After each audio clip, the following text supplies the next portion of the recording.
Assalamualaikum warahmatullahi wabarakatuh. Halo adik-adik pejuang PTN, apa kabarnya hari ini? Semoga sehat selalu ya. Gimana nih kegiatan di rumah ajanya? Kita udah masuk bulan kedua PSBB ya, di tengah pandemi corona saat ini.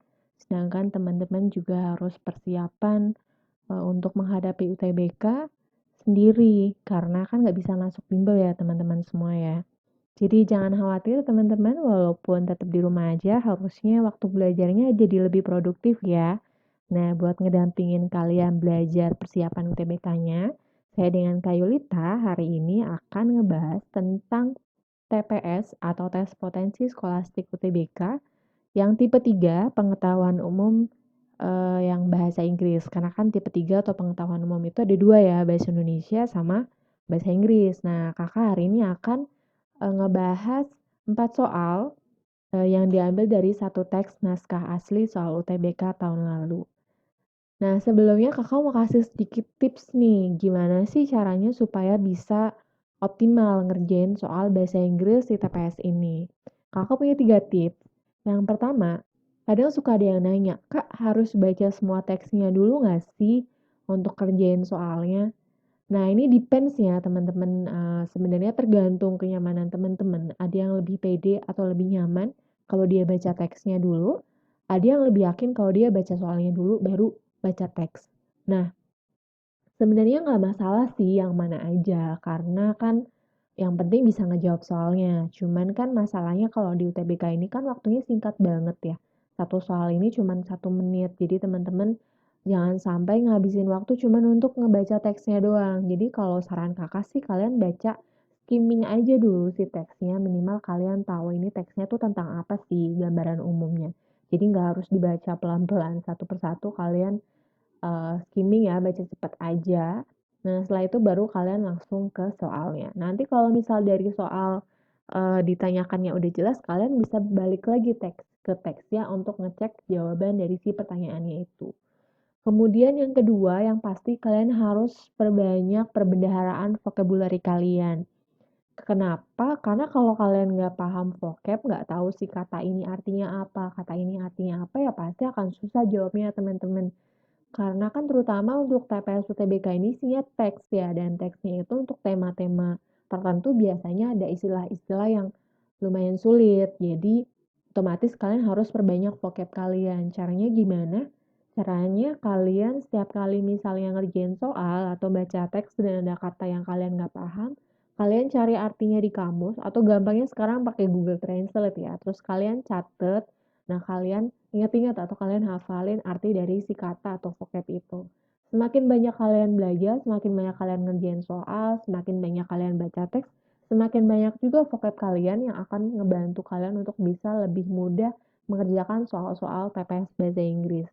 Nah, kalau teks untuk naskah asli UTBK kan masih terbatas banget ya, karena kan UTBK ini baru tahun kedua. Teman-teman bisa belajar soal-soal dari SBMPTN tahun-tahun sebelumnya. Karena sebenarnya walaupun tipe soalnya agak beda, tapi ya nggak beda jauh lah. Kalau untuk nambahin vocab sih masih fine ya. Kalian bisa coba kerjain soal-soal SBMPTN minimal 5 tahun terakhir kalian harus kuasain. Syukur-syukur sampai 10 tahun terakhir. Semakin banyak yang kalian kerjain, semakin banyak vocab kalian, semakin bisa kalian ngerjainnya. Karena kan practice makes perfect ya. Kemudian tips yang ketiga, harus pandai-pandai mengambil inti dari sebuah teks atau sebuah paragraf. Karena untuk tes TPS bahasa Inggris ini, 50% ya, dari yang kakak amatin, 50% itu pertanyaannya, jawabannya nggak secara letter luck ada di teksnya. Jadi kalian harus mengambil inti atau kesimpulan dari informasi yang ada di teks. Nah, ini kalian bisa akan semakin mahir dengan latihan ya otomatis ya. Semakin banyak latihan, jadi kalian semakin mahir gimana sih caranya untuk mengambil main idea, kemudian purpose of the text dan segala macamnya yang itu kan harus disimpulkan dari teksnya ya. Kurang lebih seperti itu tipsnya. Kita langsung aja ya untuk bahas soalnya hari ini. Nanti ada 4 soal dengan satu teks. Langsung aja. Oke, ini teksnya lumayan panjang ya, dan kakak nggak akan bacain kalimat per kalimat buat kalian. Kalian kalau nonton video ini bisa pause aja dulu videonya, kalian baca teksnya dulu. Atau kalau mau langsung ngerjain soal gitu, jadi skimming aja nggak apa-apa. Nanti pas baca soalnya baru kalian balik ke teksnya ya. Kakak jelasin singkat aja, jadi ini teks tentang lebih banyak beneficial ya dari drinking tea atau minum teh, manfaat dari minum teh ini terhadap kesehatan. Nah ini ada 4 paragraf, masing-masing paragraf itu dia ngejelasin manfaat tehnya secara berbeda-beda. Contohnya aja nih yang kedua itu ada hubungan teh sama breast cancer, kemudian yang ketiga antara teh dengan kardiovaskular, dan yang terakhir itu paragraf keempat itu hubungannya antara minum teh dengan si heart disease. Kita langsung masuk ke soal yang pertama ya. Di sini ditanyakan, in which paragraph does the writer emphasize the effect of drinking tea on breast cancer? Nah, tadi udah sempat kakak bahas dikit ya tentang breast cancer ini. Jadi ditanyakan di paragraf manakah penulis ini menginformasikan atau menjabarkan atau menyiratkan tentang efek dari minum teh terhadap breast cancer atau kanker payudara. Ini masih gampang ya teman-teman soalnya. Kita langsung ke teks saja ya. Nih, kalian harus cari di teks atau di paragraf manakah si breast cancer ini ada. Kakak bacain paragraf pertama dulu ya untuk opening. In addition to being pleasant and reducing thirst, drinking tea turns out to be also beneficial for health. Some research results show that drinking tea is beneficial for health if the amount of tea consumed is not excessive. Kemudian masuk ke paragraf yang kedua. Female first write that a new study in the United Kingdom shows that drinking tea regularly can help reduce the risk of the developing breast cancer. Nah, ini udah clear banget ya. Jadi di sini disebutkan female first itu semacam kayak majalah ya. Menuliskan bahwa sebuah penelitian di United Kingdom ini menunjukkan bahwa minum teh secara reguler atau secara teratur dapat membantu mengurangi risiko dari munculnya kanker payudara.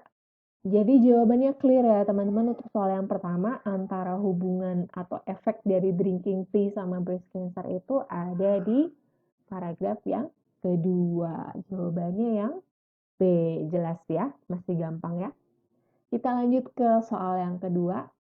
Ditanyakan di sini, why does the author argue that drinking tea can reduce the risk of heart disease? Nah, kenapa si penulis ini berpendapat bahwa minum teh itu dapat mengurangi risiko dari penyakit jantung, heart disease? Nah, ini juga kita harus cari nih informasi tentang ini tuh ada di mana ya, informasi spesifiknya. Nah, kita baca opsinya dulu. Di sini yang A, tea contains important nutrients atau teh mengandung nutrisi yang penting. Yang B, the results of the study reveal this atau hasil dari penelitian mengungkapkan ini. Yang C, there is polyphenol content in tea, ada kandungan polyphenol di dalam teh. Yang D, tea produces catechins and gallocatechins, atau teh memproduksi catechins dan gallocatechins. Yang terakhir A,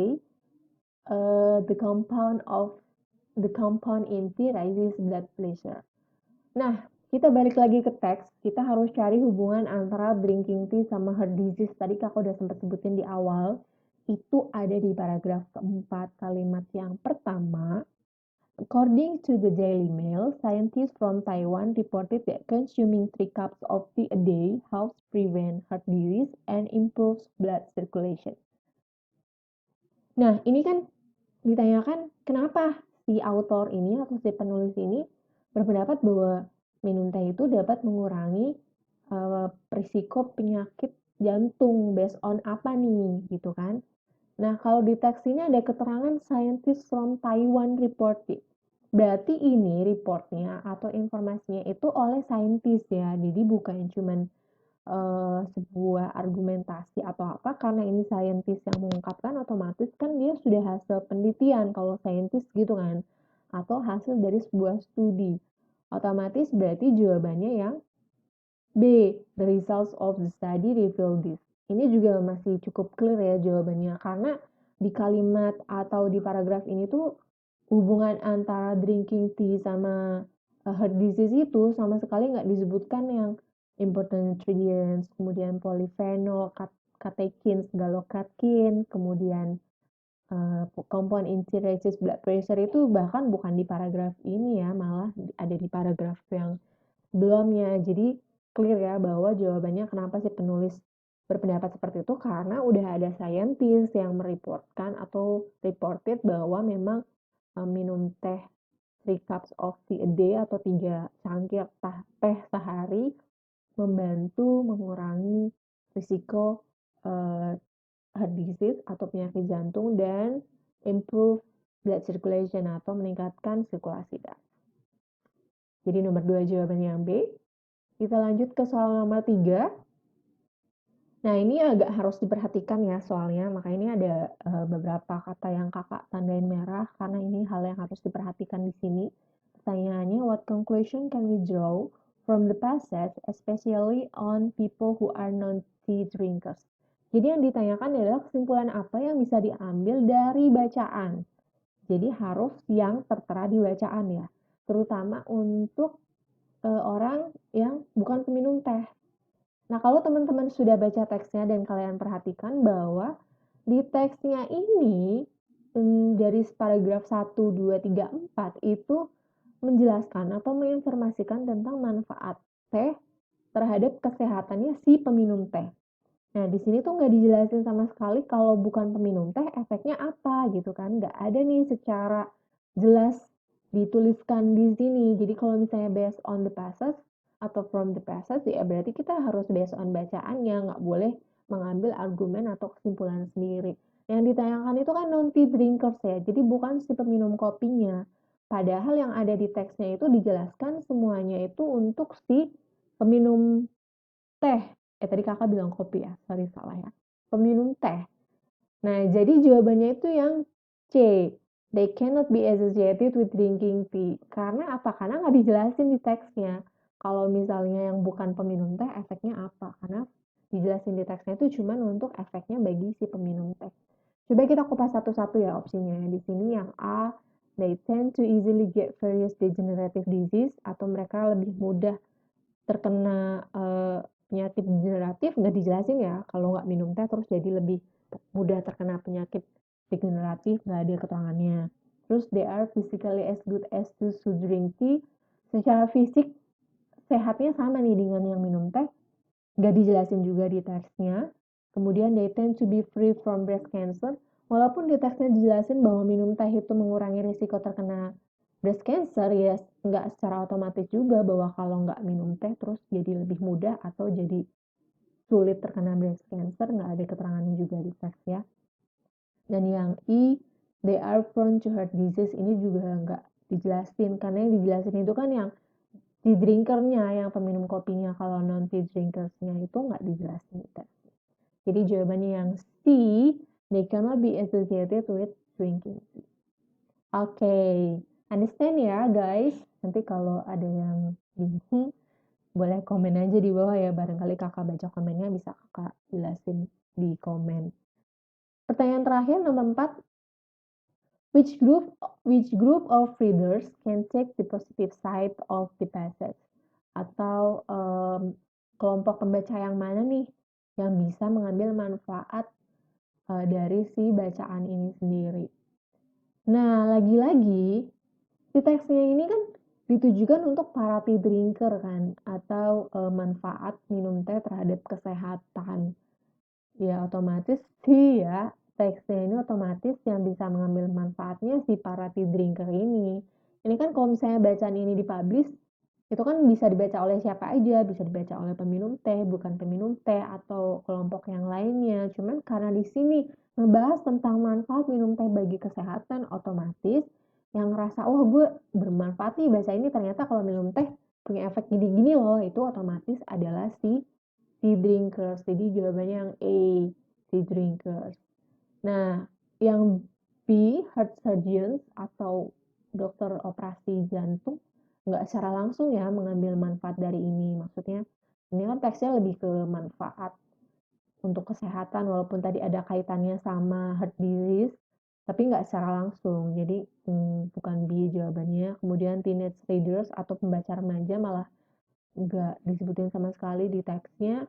People with cancer, emang sih tadi ada hubungan teh dengan breast cancer ya, cuman kan itu harus minum teh dulu. Maksudnya kalau people with cancer, tapi kalau dia nggak minum teh berarti ya nggak merasa dapat manfaat dari bacaan ini dong. Terus kemudian yang researchers on tea, it can be sebenarnya bisa jadi ya. Cuman kan justru teksnya itu mengungkapkan informasi dari si researcher atau si scientist itu sendiri. Jadi bukan mereka yang mengambil manfaat, tapi justru non-researcher nih atau non-scientist yang belum tahu tentang informasi dari manfaat minum teh terhadap kesehatan. Jadi jawabannya yang A ya, tea drinkers. Oke, itu tadi 4 soal yang diambil dari naskah asli TBK tahun lalu. Mudah-mudahan bermanfaat teman-teman semua. Nanti mudah-mudahan di video selanjutnya kita bisa bahas soal yang lain atau teks-teks yang lain. Tetap semangat belajarnya semuanya, mudah-mudahan dimudahkan.